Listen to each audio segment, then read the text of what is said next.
La última V2 que surcó los cielos de Europa fue lanzada en octubre de 1945.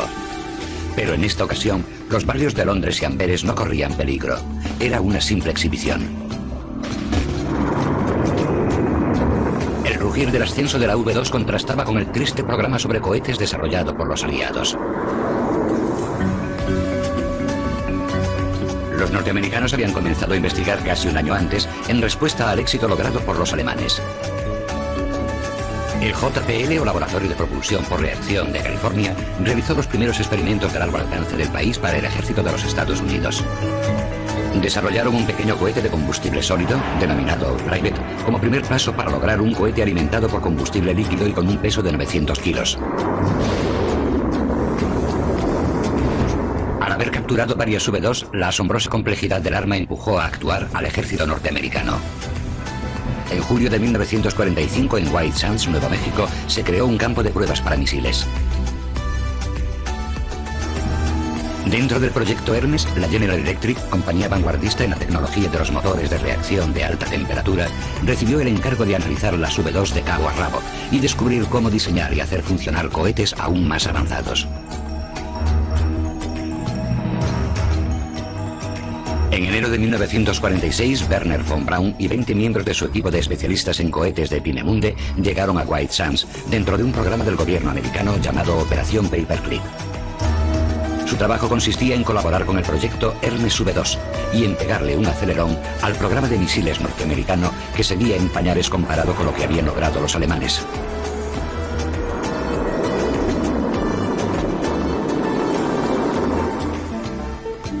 El coronel norteamericano Holger Toftoy, jefe de investigación y desarrollo de material de guerra y que había sido el responsable de llevar los misiles y el personal alemanes a White Sands, creyó que sería beneficioso ampliar el alcance del proyecto Hermes.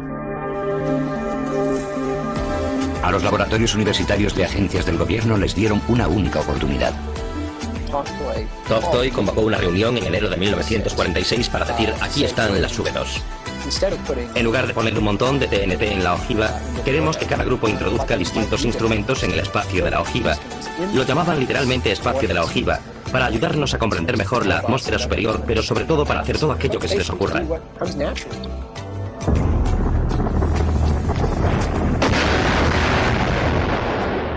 Los misiles balísticos podían resultar impredecibles.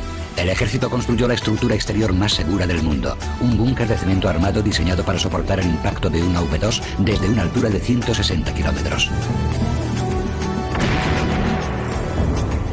El techo medía más de 8 metros de espesor. El primer vuelo, realizado el 16 de abril de 1946, solo duró 20 segundos. Terminó a medio kilómetro de distancia de la base de lanzamiento, a causa del mal funcionamiento de un deflector del escape del motor cohete.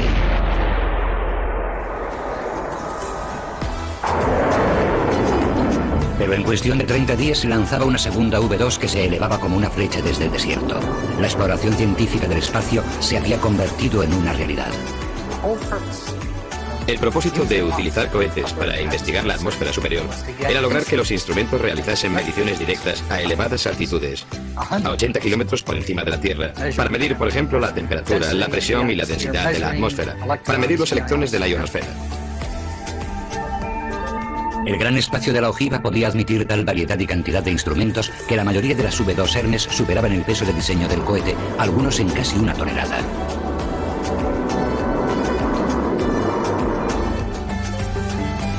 Uno de los aspectos más complicados del programa era el de recuperar los datos científicos. Al principio, la radiotelemetría tenía sus límites y la separación de los contenedores de datos del cohete ya utilizado no siempre salía bien.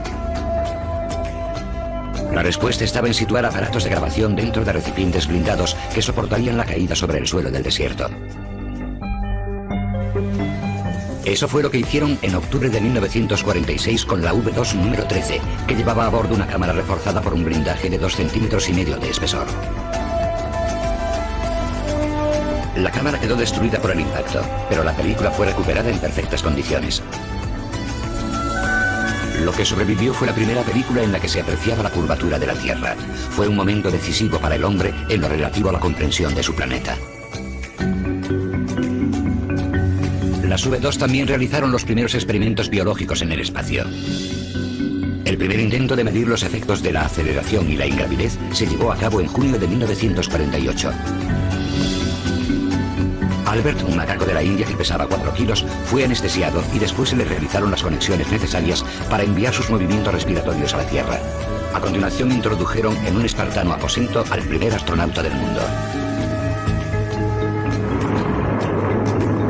Todo indicó que Albert se había asfixiado en el interior de su pequeña cápsula, incluso antes del despegue, pero tampoco habría sobrevivido a su regreso a la Tierra a causa de un fallo del paracaídas.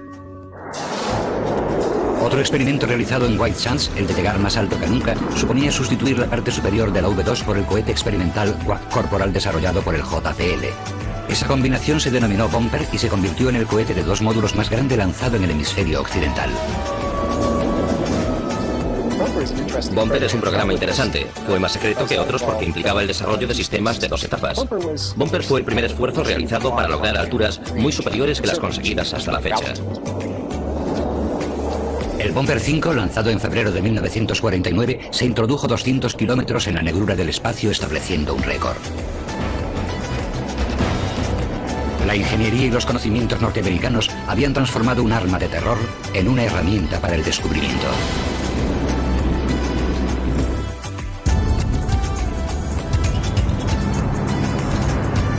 A finales de la Segunda Guerra Mundial, la Armada de los Estados Unidos atesoraba una experiencia considerable en el campo de los cohetes.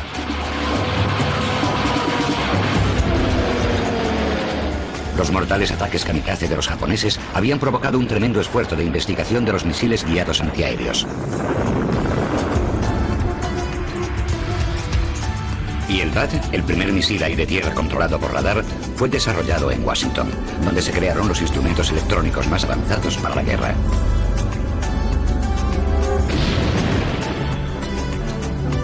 El uso cada vez mayor del radar y las señales de radio de largo alcance en el mar confirieron una mayor importancia para las operaciones de la flota al estudio de los fenómenos a grandes altitudes. Cuando llegó la oportunidad de realizar investigaciones de la atmósfera superior utilizando cohetes, los científicos e ingenieros de la Armada fueron los primeros en entrar en escena. El Laboratorio de Investigaciones de la Armada controló o tomó parte en casi la mitad de los experimentos llevados a cabo con Hermes V2 en White Sands. Pero el ritmo de las investigaciones científicas estaba agotando la limitada provisión de cohetes. Mi jefe me dijo, esas V2 no durarán eternamente. ¿Qué haremos cuando se acaben? Y yo le contesté, supongo que tendremos que construirlas nosotros. Y él me dijo, sí, y vas a tener que hacerlo tú. El nuevo cohete, llamado Viking, se diseñó para la investigación de la atmósfera superior y no como arma. Sin embargo, su tecnología superaba la de la V2. Si la única intención era enviar cosas al espacio o cerca del espacio, bastaba conseguir construyendo V2 y no se quería hacer nada mejor. Pero el Viking presentaba muchas innovaciones técnicas. Para ahorrar peso, el depósito de combustible formaba parte integral del fuselaje y el recubrimiento era de aluminio en lugar de acero. Su forma esbelta y elegante proporcionaba una estabilidad mejor que la de la V2. En marzo de 1949, en White Sands, se hizo la primera prueba del nuevo cohete. Para observar mejor los efectos de la vibración del motor en la estructura, se realizó un encendido estático en tierra. En White Sands solíamos decir que la palabra cohete es un sinónimo de problemas. O acabas de tener problemas o los estás teniendo, o los tendrás muy pronto. A los 30 segundos de la primera prueba, una fuga en una turbina provocó un incendio en la cola. Al principio, el Viking estuvo plagado de problemas, lo cual no resultaba sorprendente, ya que había pasado de ser un concepto a la base de despegue en menos de 3 años. La característica más original y a la vez más prometedora del Viking era su motor de suspensión Cardan. La tobera del motor estaba diseñada para pivotar alrededor de 3 ejes. En teoría era una solución elegante, pero nadie la había hecho funcionar. Nosotros lo hicimos funcionar. Todos los cohetes de combustible líquido que existen hoy en Norteamérica utilizan un motor con suspensión Cardan como sistema de guía y estabilización. El 3 de mayo de 1949, el Viking número 1 se elevó con facilidad sobre el desierto. El motor con tobera direccional impulsó al cohete hasta la mitad de la altura de la prueba. Mientras tanto, en Washington se desarrollaban ciertos acontecimientos que tendrían consecuencias directas sobre el programa Viking. Cuando el Viking era un simple diseño, el almirante Dan Gallery, jefe adjunto de operaciones navales, había iniciado un estudio de viabilidad de lanzamiento de un cohete grande desde un barco en alta mar. El proyecto se denominó Operación Sandy y por entonces el único cohete disponible era la V2. Se formó al personal de la Armada para llevar a cabo las técnicas de repostado y lanzamiento, y 2 de los cohetes, junto con todo el equipo necesario, fueron transportados a través del país y llevados a bordo del portaaviones Midway. El Midway, el portaaviones más grande de la Armada, fue seleccionado por su estabilidad y por su cubierta de vuelo blindada. Representaba la plataforma de lanzamiento ideal. Era un acontecimiento importante, de los que atraen a las personalidades. El almirante Gallery era un gran defensor de los misiles de largo alcance. El 6 de septiembre de 1947, a varios cientos de millas al sur de las Bermudas, en el Mar Caribe, comenzó la cuenta atrás del primer y único lanzamiento de una V2 desde el mar. Nunca se había hecho nada semejante. Yo estaba en la superestructura del Midway y la V2 comenzó a dirigirse hacia nosotros. Todos los que nos encontrábamos allí corrimos hacia el otro lado. El Sandy V2 se desvió casi 45 grados al abandonar el barco. Luchó por enderezarse y acabó deshaciéndose a 4.500 metros de altura. El almirante Gallery se llevó una gran decepción, pero sabía que yo estaba trabajando en el Viking. Así que se puso en contacto con el director de mi departamento y le dijo: ¿cuándo podrá su gente lanzar un Viking desde un barco? El director me lo preguntó y yo le contesté: primero tendremos que lanzar alguno desde tierra. ¿Qué le parece el cuerpo? Tan pronto lo hube dicho, lo lamenté porque no creía que estuviésemos preparados. En mayo de 1959, Bill Rosen estaba otra vez en el mar preparando el lanzamiento del Viking número 4 desde la cubierta de popa del Norton Sound.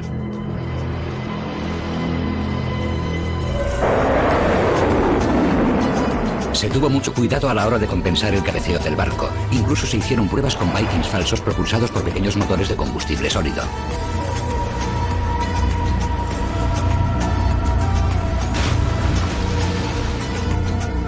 En mayo de 1950, a 2.000 millas al norte de Hawái, el Viking número 4 despegó de la cubierta del Norton Sound. El motor continuó con su aerodinámico movimiento durante 65 segundos, empujando al Viking hasta una altura de 80 kilómetros. Fue un éxito increíble. Fuimos 12 los encargados de lanzar un Viking. En la actualidad, en Cabo Cañaveral, lo hacen 12.000 personas. Con el Viking lo hacíamos todos nosotros, con nuestras propias manos, y resulta tan gratificante cuando funciona. Con la llegada de instrumentos más pequeños y más ligeros, la investigación de la atmósfera superior utilizando el Viking terminó en 1954, sustituido por una nueva generación de cohetes más pequeños y más baratos. Pero las lecciones aprendidas en el programa Viking ayudaron a desarrollar los potentes misiles y cohetes que después marcarían la era espacial y la Guerra Fría.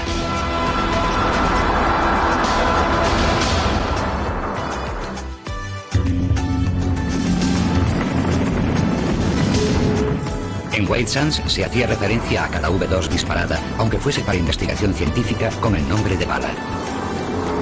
Para el ejército norteamericano, al igual que para el alemán, el misil balístico era una extensión natural de la artillería.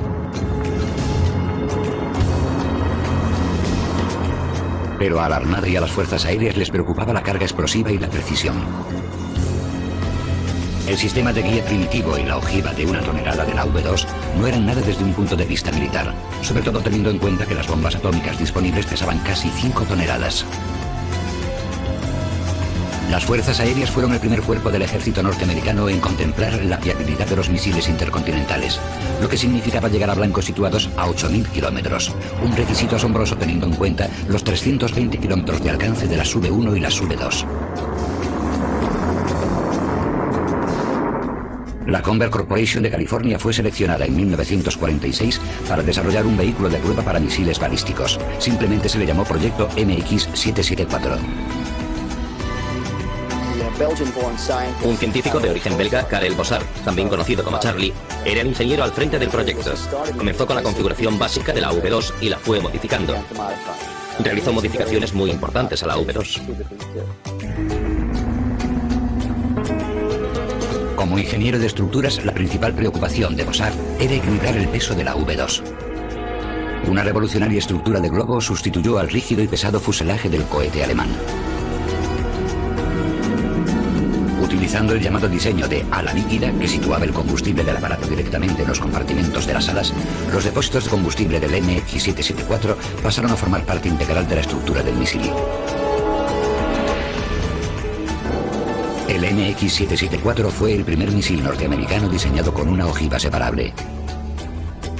Uno de los problemas que presentaba la precisión era la resistencia que introducía el propio misil. Por eso se le ocurrió la idea de incluir un morro que se pudiese separar del motor principal y siguiese volando solo hacia el blanco.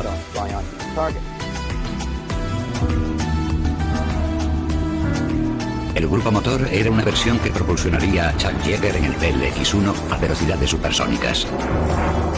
4 de los motores se utilizarían en el MX-774, produciendo un total de 3.600 kilos de empuje. Dentro de la comunidad científica de las fuerzas aéreas, algunos estaban preocupados por los complejos problemas que suponía el controlar los cohetes que eran lanzados al espacio. Defendían la construcción de misiles crucero más parecidos a aeroplanos que volaban dentro de la atmósfera terrestre.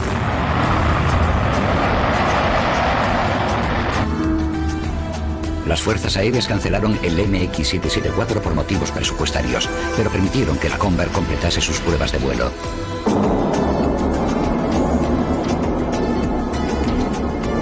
Aunque aquellos 3 misiles no llegaron muy lejos, ni muy alto, ni hicieron gran cosa desde el punto de vista científico, proporcionaron un montón de datos, sobre todo a la hora de validar el concepto, de validar los cambios que Bossard había aplicado a esos misiles.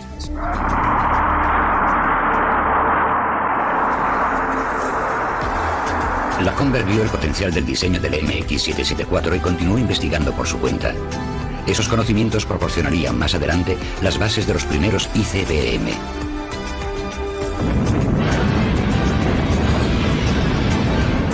Los militares tenían que enfrentarse a temas más urgentes. En agosto de 1949, la Unión Soviética explosionó un mecanismo atómico. Los Estados Unidos habían perdido su monopolio nuclear. Una amenazadora sombra atómica dio paso a la década de los 50. En los Estados Unidos, los misiles balísticos pasaron a un segundo plano para dejar sitio a los aparatos pilotados y a los misiles crucero como medio para dejar caer la bomba. Se desarrollaron muchos tipos de estos impresionantes robots, pero muy pocos fueron desplegados. El SNAR de la Northrop Corporation se disparaba desde un lanzador usando 2 propulsores de combustible líquido. Estos eran propulsados a los 4 segundos y el misil alcanzaba la altitud de crucero propulsado por un único motor de reacción. Sus largas y elegantes alas y sus 11.800 kilos de combustible mantenían al SNARK en el aire durante 10 horas. Las alas y el fuselaje se separaban de la ojiva nuclear que continuaba su camino hacia el blanco. El sistema tardó 10 años en desarrollarse. Había un chiste sobre el SNAR a causa de sus muchos fallos. De las aguas próximas a las instalaciones de pruebas decían que eran aguas infestadas de SNARKs, de tantos que se caían al agua. Su precisión era muy mala.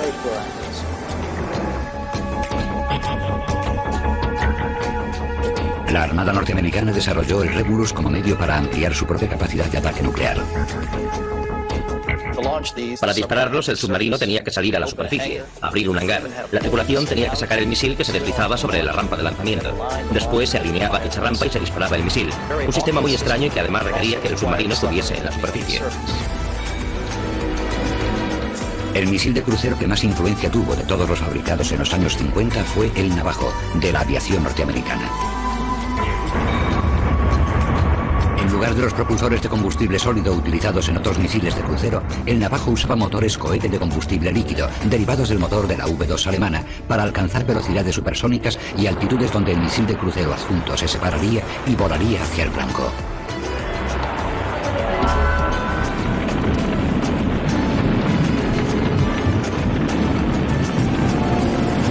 La cancelación del proyecto Navajo en 1957 marcó el fin del esfuerzo intercontinental por los misiles de crucero. Sin embargo, el programa dejó un importante legado. El Navajo fue muy valioso por todas las tecnologías que se demostraron, sobre todo los motores cohete norteamericanos, que utilizan todos los cuerpos del ejército en sus programas de misiles. El misil de crucero había alcanzado el límite de su capacidad. Los argumentos contra el misil balístico desaparecieron, pero los Estados Unidos tenían que recuperar el tiempo perdido.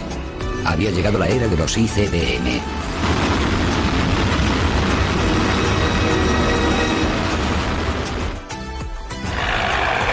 El recorte de la posguerra, que había afectado a los presupuestos de defensa, de repente se vio invertido en 1950 con el comienzo de la Guerra de Corea.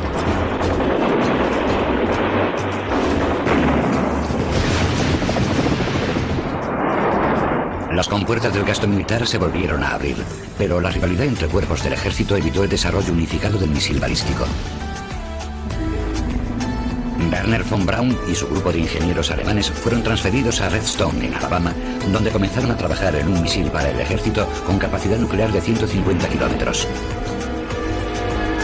Mientras, las fuerzas aéreas pidieron a la Conver que diseñara un misil balístico de alcance intercontinental capaz de situar una ojiva nuclear de 4 toneladas en un radio de 450 metros del blanco.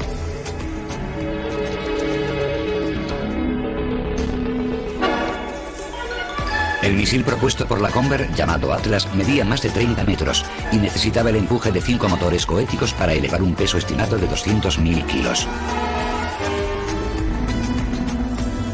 Casi de inmediato el proyecto se vio atascado a causa de las discusiones burocráticas surgidas sobre los requisitos de precisión y carga explosiva. El futuro del Atlas no parecía muy claro hasta que intervino la política presidencial y un impresionante adelanto de la física nuclear. Faltan 30 segundos para la hora cero. Pónganse las gafas o dense la vuelta. No se quiten las gafas ni los protectores hasta que hayan transcurrido al menos 10 segundos desde la primera luz.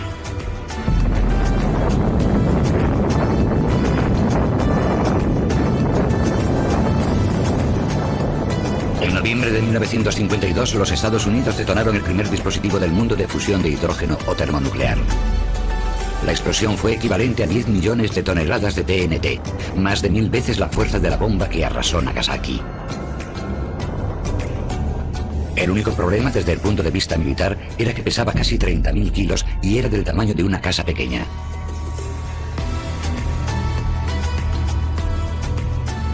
Los que estaban a favor de los misiles balísticos afirmaban que si se reducía lo bastante el tamaño de un arma termonuclear, el ahorro potencial en peso podría reducir casi a la mitad del tamaño del Atlas, lo que exigiría menos empuje y una precisión considerablemente inferior. En 1953, la nueva administración de Eisenhower decidió reconsiderar todas las armas en fase de desarrollo. Buscaba ahorrar. Quería situar al país en la responsabilidad fiscal. Por eso quería recortar gastos y saber qué programas deberían mantenerse y cuáles deberían cancelarse. Trevor Garner, un brillante joven de 37 años, ayudante especial del secretario de Fuerzas Aéreas, fue el encargado de investigar los misiles balísticos. Lo describían como una especie de bulldog, sin respeto por la autoridad. Una persona muy competente, pero de los que van a lo suyo. Un tanto hiperactivo. Creo que hoy en día estaría bajo medicación, pero se las apañó para incomodar al mayor número posible de oficiales del Estado Mayor del Aire. A Garner le hacía falta un análisis imparcial del potencial de los misiles balísticos. Deberían seguir adelante con el Atlas o volcarse en misiles de crucero como el Snar o el Navajo. Había mucho en juego. Los informes de inteligencia indicaban que los soviéticos habían hecho explotar su propia arma termonuclear de tamaño reducido y estaban diseñando un sistema de transporte, un enorme cohete de 120.000 kilos de empuje. El destino del Atlas pendió de un hilo durante las primeras semanas de 1954. Después, en febrero, el proyecto RAN, patrocinado por las Fuerzas Aéreas, llegó a la conclusión de que el misil balístico de largo alcance constituía una meta inalcanzable. En cuestión de días, un grupo de importantes científicos exigió una acción inmediata sobre el programa Atlas.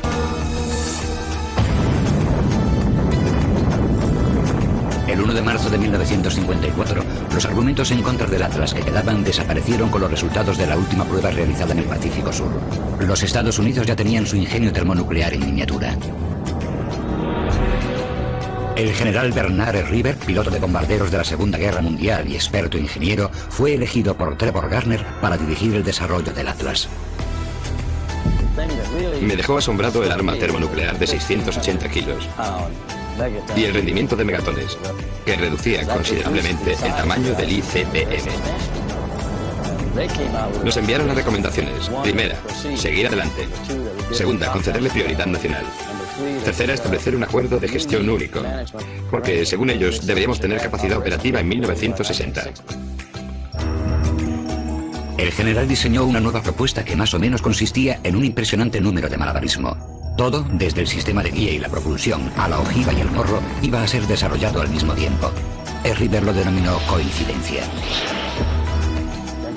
Al hacerlo todo a la vez, hay que planificar el despliegue. Eso significa que no solo teníamos que hacer el trabajo de prueba, sino que también teníamos que poner en marcha un programa de adiestramiento. Teníamos que establecer el apoyo logístico que necesitaba el sistema. Y todas aquellas cosas necesarias para conseguir ser operativos también tenían que encajar a la vez que el propio misil. Sabe que su misión es superar al reloj. Los rusos ya están construyendo esos cohetes y Schreiber no sabe cuánto tiempo le queda, así que todo se basa en lograrlo lo antes posible. Simon Reino, ingeniero y más tarde cofundador de TRW Corporation, fue el tercer jugador clave en la carrera del Atlas. Era el pararrayos de River en el sector de manufacturación, creando la base industrial clave para innumerables sistemas y subsistemas.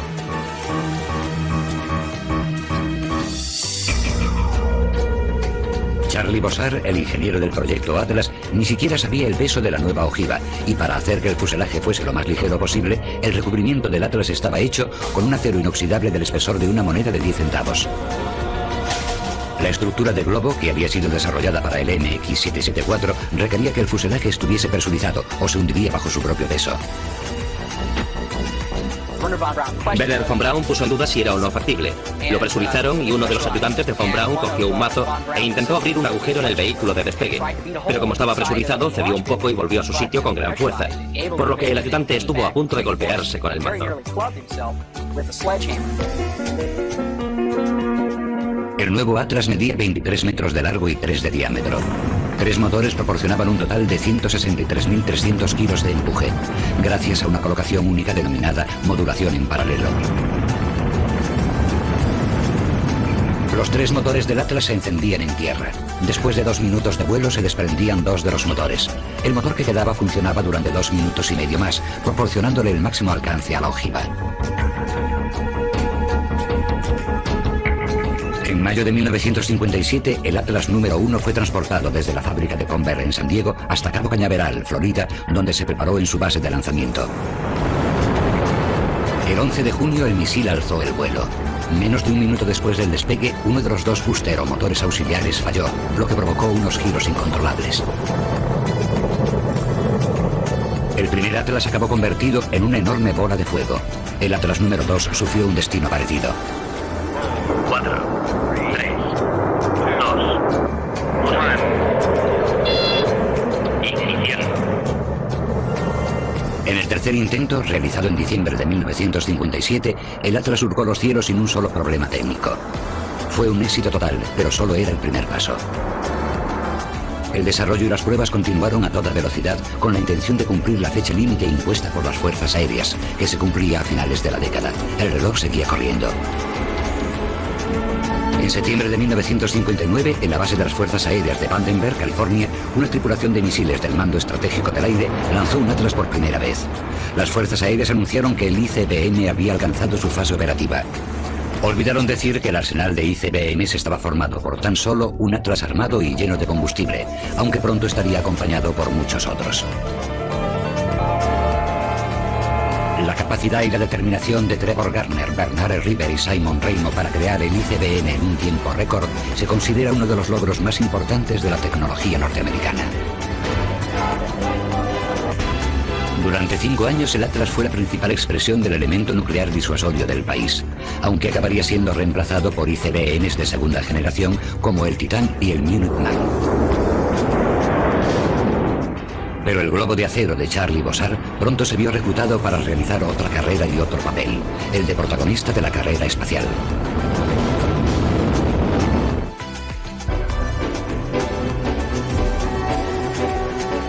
Durante la década siguiente a la Segunda Guerra Mundial, la Unión Soviética desarrolló misiles balísticos en un intento por igualar la enorme ventaja occidental en lo relativo a los bombarderos de largo alcance.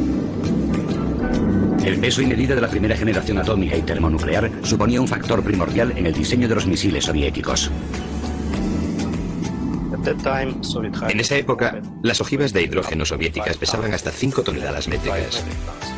Por eso, para lanzar una ojiva tan pesada, necesitaban un propulsor enorme. En realidad se trataba de un gigante. El propulsor R7 medía 30 metros de altura y pesaba 272.000 kilos. Recibía su potencia de 32 motores cohete que se encendían simultáneamente. El R7 se hizo famoso por llevar una carga explosiva menos amenazadora pero más significativa. El primer objeto hecho por el hombre que orbitaría la Tierra. Hoy luce una nueva luna en el cielo, una esfera de metal de casi 6 metros de diámetro puesta en órbita por un cohete ruso. Están ustedes escuchando las señales que transmite ese satélite que gira alrededor de la Tierra, una de las grandes hazañas científicas de nuestra era. El Sputnik 1 era inofensivo, pero el pitido continuo de sus transmisores hablaba de derrota a millones de americanos. El público americano temía que los Estados Unidos fuesen por detrás de la Unión Soviética en cuestiones científicas y en capacidad técnica, y teníamos que hacer algo para ponernos al día. President Eisenhower reassures the nation that Russia's success with the first satellite does not indicate a serious lag in American rocket research. I consider our country's satellite program to be well designed and properly scheduled to achieve the scientific purposes for which it was initiated. El programa de satélites americano había comenzado 2 años antes, con el reto de poner en órbita un dispositivo coincidiendo con el Año Geofísico Internacional. El ejército propuso utilizar su cohete Redstone, desarrollado por el equipo de Wernher von Braun y que ya se encontraba en una fase de pruebas avanzadas. El Redstone había sido diseñado para lanzar un arma atómica a una distancia de 320 kilómetros. Se trataba de una Super V2 que medía 21 metros de largo, pero que estaba construida en aluminio y con depósitos de combustible integrales. Tras ciertas modificaciones, el Redstone de von Braun podría poner en órbita una pequeña carga de Vago. Su principal ventaja era que los cohetes que proponía ya estaban hechos. Por eso dijo, lo haré en muy poco tiempo. E introdujo la idea de que estábamos compitiendo con los rusos y que teníamos que hacerlo con mucha rapidez.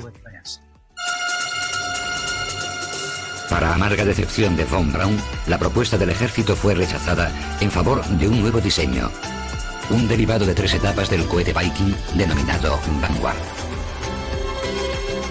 Von Braun nos criticó porque proponíamos un cohete sobre el papel. Y tenía razón. No se había construido ningún Vanguard. Se basaba en la experiencia que habíamos adquirido con el Viking y el Aerobee, pero el diseño era nuevo. Toda esperanza de vencer a los soviéticos se perdió en octubre de 1957 con el éxito del primer Sputnik. Los soviéticos habían ganado la carrera espacial. Un mes después lanzaron el Sputnik 2, que pesaba 453 kilos. La presidencia de Eisenhower se vio sumergida en una tormenta de críticas. There is no doubt that in a few more years, the Russians will leave us behind and wait back. La idea de depender solamente del Vanguard para poner en órbita el primer satélite americano resultaba menos atractiva. El ejército recibió instrucciones de preparar su Redstone modificado, denominado Jupiter C. El general John Medaris, jefe de la agencia de misiles balísticos del ejército, le dio la noticia a von Braun. I promised the Secretary of the Army that we would be ready in 90 days or less. Let's go, Werner. Mientras, la fase de pruebas del Vanguard había sido recortada para cumplir con una fecha de lanzamiento demasiado próxima. El 6 de diciembre de 1956, en Cabo Cañaveral, un satélite de 1 kilo 360 gramos de peso fue colocado en el extremo del primer Vanguard que se había montado por completo. No habíamos planeado hacerlo así. Aquel era un vehículo de prueba. Era el primer Vanguard de 3 etapas que se había montado. Pero por supuesto, los ojos de todo el mundo estaban puestos en nosotros. Aquella iba a ser la respuesta de Norteamérica.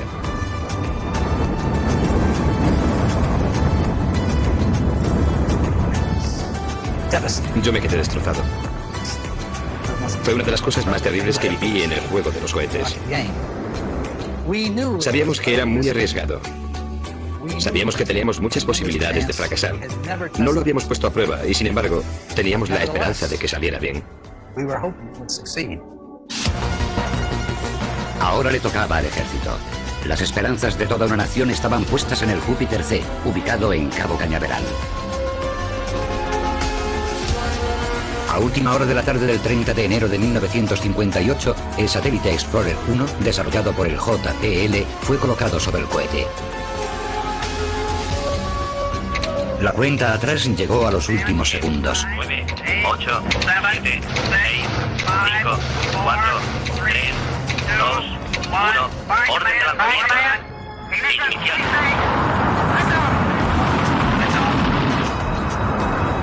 A las 10:48 minutos de la noche, el Júpiter C abandonó con facilidad su rampa de lanzamiento. 1 hora y 53 minutos después de haber despegado, la señal del Explorer 1 fue recogida por una estación de seguimiento situada en California. El primer satélite artificial norteamericano ya orbitaba la Tierra. Por fin se había igualado el reto del Sputnik. 3 meses después, el Vanguard, que simbolizaba la humillación nacional, lanzó su pequeña esfera a una distancia de 3.000 kilómetros en el espacio. Hoy en día es el objeto más antiguo realizado por el hombre que gira en torno a la Tierra, y lo seguirá siendo durante los próximos 1000 años.